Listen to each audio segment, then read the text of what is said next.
বন্ধুরা, শুভ সকাল। কেমন আছো সবাই? আশা করছি সকলে অনেক বেশি ভালো আছো। আমরাও না বেশ ভালো আছি। বসিরহাট হাসনাবাদের ছোট্ট একটা গ্রাম থেকে আমি রূপা সকালের কাজগুলো শুরু করছি সকাল 5:30 থেকে। তো অনেক ভালো লাগবে, আশা করছি তোমাদের পুরো ভিডিওটি জুড়ে পাশে থেকো। তো দেখতেই পাবে আমি সকাল থেকে সন্ধ্যা পর্যন্ত একা হাতে বুদ্ধি খাটিয়ে অ্যাক্টিভিটির সাথে যেভাবে ঘরের সমস্ত কাজকর্ম গুছিয়ে করি, তার পাশাপাশি আমার ইউটিউবের কাজটাও কিন্তু অনেক সুন্দরভাবে নিজে একা হাতেই করে থাকি। তো প্লিজ পাশে থেকো, আশা করছি তোমাদের বেশ ভালোই লাগবে।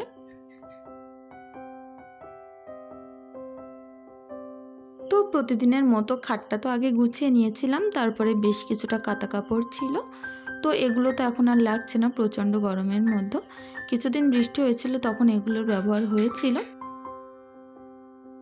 তো ওগুলো আমি বাইরে বের করে রাখলাম রোদ্দুরে দিয়ে, কিন্তু বাক্সের মতো ভরে রাখবো। তো এদিকে আমার খাটটাও টান টান করে গোছানো হয়ে গেল, একটু গুজে দিলাম চারিদিক থেকে। আর খাবারের কৌটোটা সন্ধ্যাবেলা কিন্তু ওখানেই রেখেছিল, সেখান থেকে আর তোলা হয়নি। তো দেখো এখন সুন্দর করে খাটটা ভালো করে পরিষ্কার করে নিয়ে খাবারের কৌটোটা উপরে তুলে রাখলাম। তো এদিকে এখন আমার ড্রেসিং টেবিলটা বেশ ধুলো জমেছে, কারণ খাটটা যখন ঝাড়ি না, যত ধুলো উড়ে এই ড্রেসিং টেবিলে ভর্তি হয়ে যায়। আর কাজটা যদি একটু ঘোলাটে ঘোলাটে লাগে, সেটাও কিন্তু মোটেও ভালো লাগে না। আর ওর সামনে দাঁড়ালে তো মুখটা ভালোভাবে দেখাই যায় না। তো এইভাবে আমি একটুখানি শোকেস, ড্রেসিং টেবিল ভালোভাবে মুছে নিচ্ছিলাম। নিয়েই কিন্তু নিচেটা এখন সুন্দর করে পরিষ্কার পরিচ্ছন্ন করে নেব। তো কাজগুলো করে নিতে নিতে আমার কিছু সুন্দর বন্ধুদের কমেন্ট পড়ে নেওয়া যাক। তারা অনেকে আছে আমার বাড়ির কাছ থেকে, আবার অনেকে দূর থেকে আমার ভিডিওগুলো দেখো। তো এক বোনও আমাকে কমেন্ট করেছো, খাদিজা খাতুন, যে আপু আমি খোলাফোতা থেকে দেখছি, তোমার ভিডিও আমি রোজ দেখি, আমার অনেক ভালো লাগে, তোমার সঙ্গে আমি দেখা করতে চাই। তো অবশ্যই আমি একবার মিটআপের ব্যবস্থা করব, সবার সঙ্গে একবার আমি দেখা করব, কারণ আমার অনেক দূর দূরত্বর বন্ধুরাও আছো, অনেক কাছের বন্ধুরাও যারা আমার ভিডিও দেখছো ইদানিং করে। তো তারা বারবার দেখা করার জন্য বলছো, চেষ্টা করব অবশ্যই এই কাজের মধ্য থেকেও তোমাদের সঙ্গে একবার সুন্দরভাবে দেখা করতে, কথা বলতে, আর নিজের মনের কথাগুলো তোমাদের সাথে শেয়ার করতে। আর নাজমুন বলেছো, তোমার বেবিগুলো আমার অনেক ভালো লাগে, তোমার বেবিদের জন্য আমার তরফ থেকে অনেক দোয়া রইল। তো তোমারও অনেক ভালোবাসা রইল বন্ধু, যে আমার বেবিদের জন্য এতটা বেশি ভালোবাসা দোয়া রেখে যাওয়ার জন্য। অনেক ভালো থেকো। তো আমার এক সুন্দর বোনও কমেন্ট করেছ যে তুমি খুব মিষ্টি দিদিভাই, শাবানা ব্লগ থেকেই বলেছ। অনেক ধন্যবাদ শাবানা। তুমি আমার বড় কি ছোট আমি বলতে পারবো না, তবে তোমার নামটা কিন্তু আমি ধরেই বললাম। তো অনেক ভালো থেকো। আর ব্লগার উইথ মৌ কমেন্ট করেছ যে একটু সাপোর্ট করবেন। অবশ্যই এই লাইনে কেউ কারোর সাপোর্ট ছাড়া কিন্তু উঠতে পারেই না, সেটা অন্তত যারা ইউটিউবে কাজ করে তারাই ভালো জানে। তো অনেক ভালো থেকো বন্ধু। আর আমার আর এক বন্ধু কমেন্ট করেছো যে আপু আমার নামটা নিও, তোমার ভিডিও অনেক ভালো লাগে। তো তার নাম হচ্ছে হুনুফা। তো দেখো বন্ধু, আমি তো তোমার নামটা নিয়ে নিয়েছি। তুমি যদি আমার আজকের ব্লগটা দেখে থাকো, অবশ্যই কমেন্ট করে একবার জানিয়ে যেও। অনেক ভালো থেকো হুনুফা। আর এরকমই আমার আর এক সুন্দর বোনু কমেন্ট করেছো যে তোমার ভিডিও অনেক ভালো লাগে আপা, তোমাকেও আমার অনেক ভালো লাগে। তো একদিন সময় পেলে প্লিজ আমার বাড়িতে এসো ফরিদা। তো অনেক ভালো থেকো ফরিদা। অবশ্যই যাব, কেন যাব না বলো, তুমি তো এখন আমার বন্ধুই হয়ে গেছো। তো সময় পেলে নিশ্চয়ই তোমার বাড়িতে আমি যাব।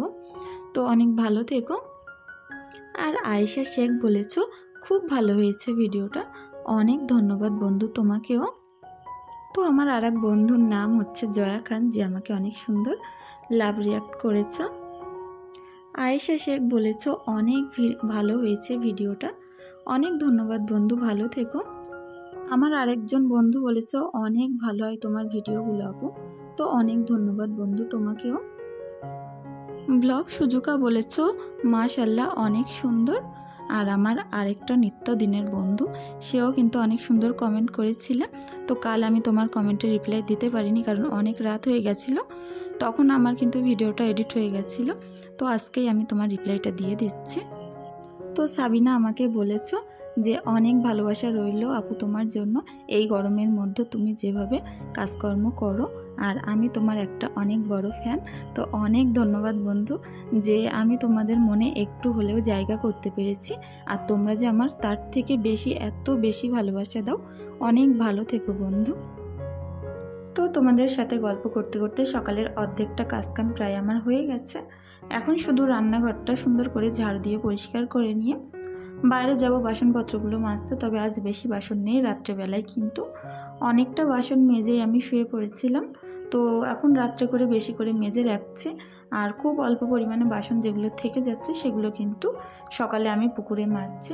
তো আগে আমার মুরগিদেরকে একটু খেতে দিতে হবে, কারণ সকালবেলা ওদের অনেক বেশি খিদে পেয়ে যায়। সকালে একবার, বিকালে একবার, দুবার খেতে দিলেই কিন্তু ওদের হয়ে যায়।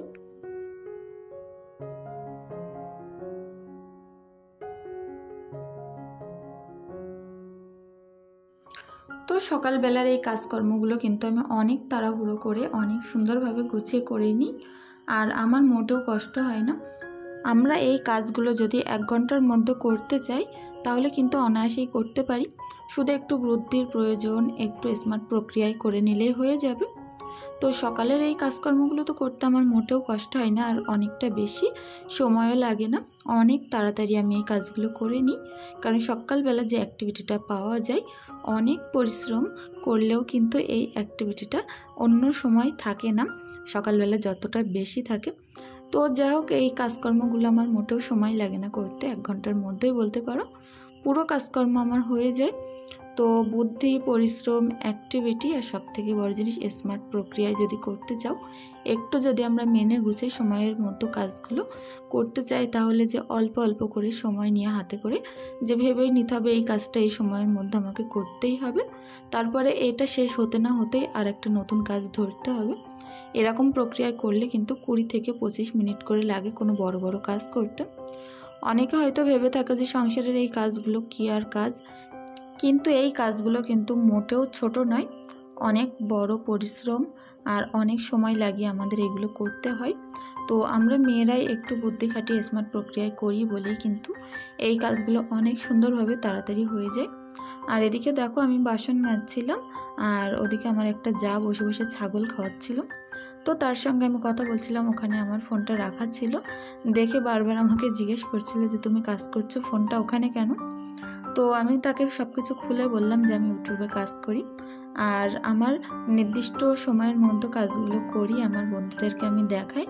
তো এরকমভাবেই কিন্তু আমি আমার সেই জায়ের সাথে গল্প করছিলাম। সকালে আমার একটা নির্ধারিত টাইম থাকে যে এই কাজগুলো সকালে আমি কিন্তু 8টা থেকে 8:30টার মধ্যে করে নিই। যতই সকাল সকাল ঘুম থেকে উঠি না কেন, কাজে হাত দিতে দিতে সেই কিন্তু একটু দেরি হয়ে যায়, কারণ বাচ্চা কাচ্চা ছোটো থাকলে তাদের খাওয়ানো, ঘুম পড়ানো, পটি করতে নিয়ে যাওয়া, বিভিন্ন রকম কাজ থাকে, ব্রাশ করানো। তো সেগুলো করিয়ে নিয়ে এই কাজগুলো 1 থেকে খুব জোর 1 থেকে 1.5 ঘন্টা আমার হয়তো লাগে, তার মধ্যে সমস্ত কাজকর্ম হয়ে যায়।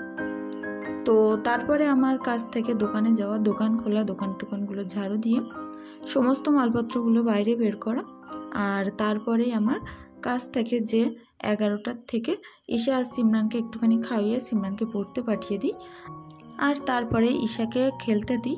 আর আমি টুকটুক করে আমার সকালের যে কাজকর্মগুলো আমি করি, তো সেই ভিডিওগুলো এডিট করতে থাকি। একবার মাল দিয়ে একটুখানি করে এডিট করি, আবার একটুখানি মাল দিয়ে এসে আর একটুখানি এডিট করি। তো এরকমভাবে কিন্তু 2টো পর্যন্ত চলতে থাকে। 2টোর সময় তো জানো আমি দোকান বন্ধ করি। তো সকালের যে কাজকর্মগুলো আমি করে যাই, তো অনেক সময় ধরেই কিন্তু এই ভিডিওটা ওঠে। তো অনেক বড় ভিডিও কিন্তু আমি সকালবেলা যে দোকানের থাকতে থাকতেই কিন্তু আমি এডিট করে নিই। তারপরে দুপুরবেলা বাড়িতে এসে যে রান্না বান্না, বাদবাকি সন্ধ্যার যে কাজকর্মগুলো করি আমি, তো সেইগুলো আমি কিন্তু এডিট করি দুপুরবেলা। সিমরান ঈশাকে ঘুম পাড়ানোর পরে কিছুটা হয়, কিন্তু সম্পূর্ণ হয় না। সন্ধ্যাবেলা আবারও শুরু করি, তো সন্ধ্যা থেকে রাত 10টা পর্যন্ত আবারও চলতে থাকে। তার মধ্যে কিছু কিছু ভিডিও শ্যুট করি আর কিছু কিছু করে এডিট করি। এরকমভাবে করতে করতে ঠিক রাত 10টা 11টা পর্যন্ত আমার পুরো ভিডিও এডিট করা চলে। কোনো দিন 12টা 1টা বেজেও যায়। যেদিন যেরকম টাইম মতো কাজে হাত দিই সেদিন সেরকম কিন্তু তাড়াতাড়ি এডিট হয়ে যায়।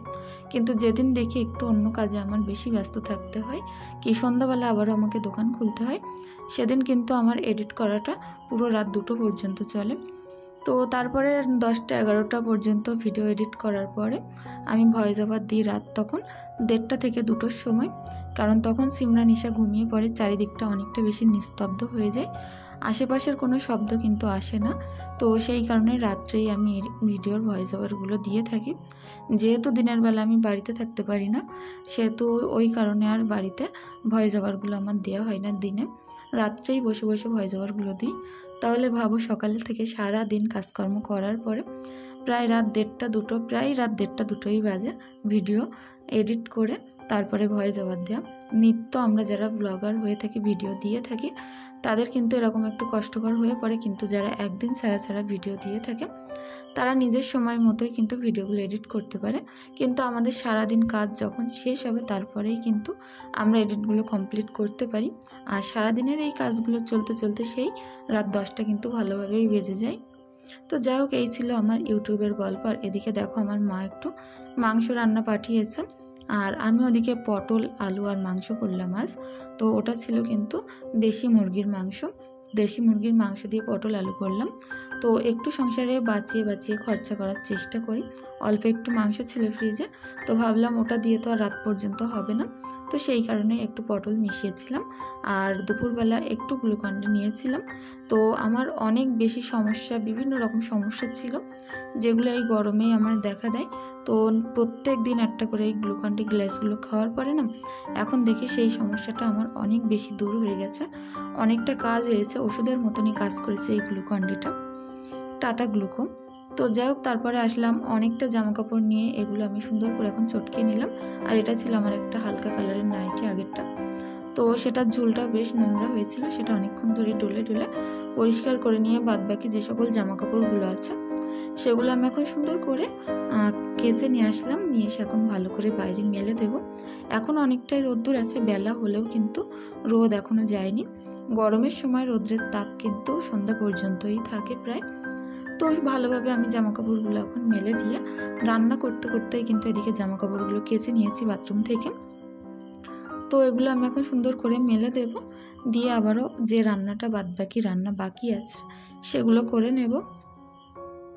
তো এর মধ্যে এক্ষুনি খবর আসলো হসপিটালে ছুটতে হবে কোনো বিশেষ কারণে, তো সেটাও তোমাদের সাথে আমি শেয়ার করব কেন ছুটতে হবে। তোমরা পাশে থেকো, আশা করি তোমরা বুঝতে পারবে। তো ওদিকে দেখো রান্নাগুলো আমি অনেক তাড়াতাড়ি করছিলাম, যে যতটা তাড়াতাড়ি করতে পারবো ততটা তাড়াতাড়ি কিন্তু হসপিটালে যেতে পারবো। এর মধ্যে ঈশা ঘুমানোর জন্য অনেক বেশি জ্বালাতন করছিল, তো ও তো ঘুমিয়ে পড়লে ওকে আর আমি নিয়ে যেতে পারবো না।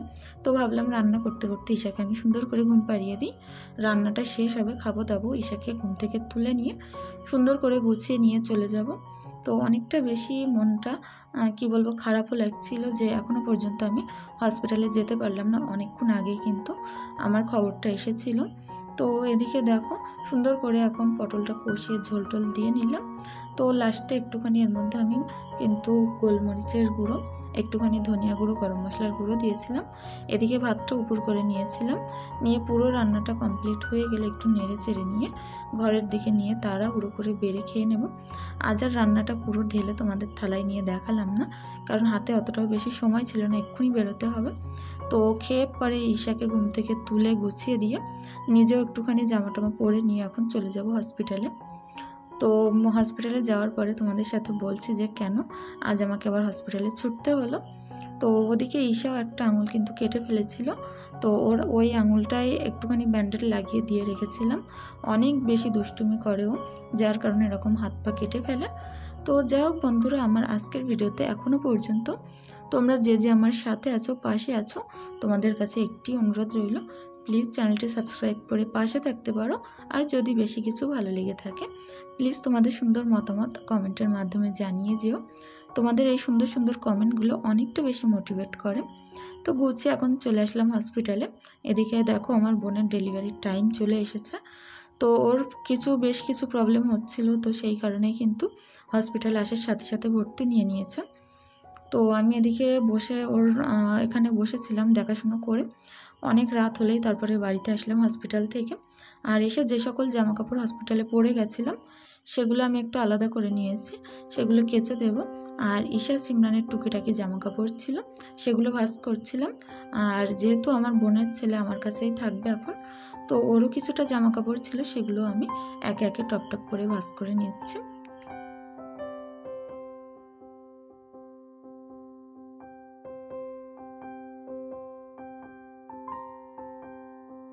তো ছোট ছোট জামা কাপড়গুলো ভাঁজ করে তো আলনার এপাশে রাখবো, বড়গুলো আলনায় রাখবো।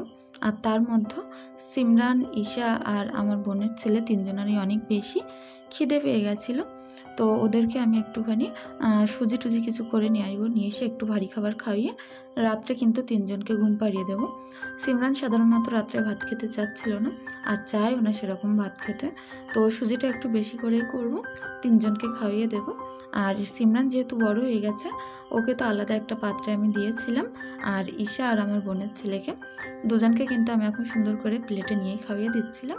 তো আজকের ভিডিওটি আর বেশি দূর বাড়াবো না, তোমরা সকলে অনেক বেশি ভালো থেকো, সুস্থ থেকো, আমাদের জন্য একটু দোয়া ভালোবাসা আশীর্বাদ রেখে যেও। তোমাদের জন্য অনেক বেশি দোয়া ভালোবাসা আশীর্বাদ আমার তরফ থেকে রইল। আর কালকের সংবাদ অবশ্যই তোমাদেরকে আমি জানাবো হসপিটালে কি হলো। সকলে ভালো থেকো।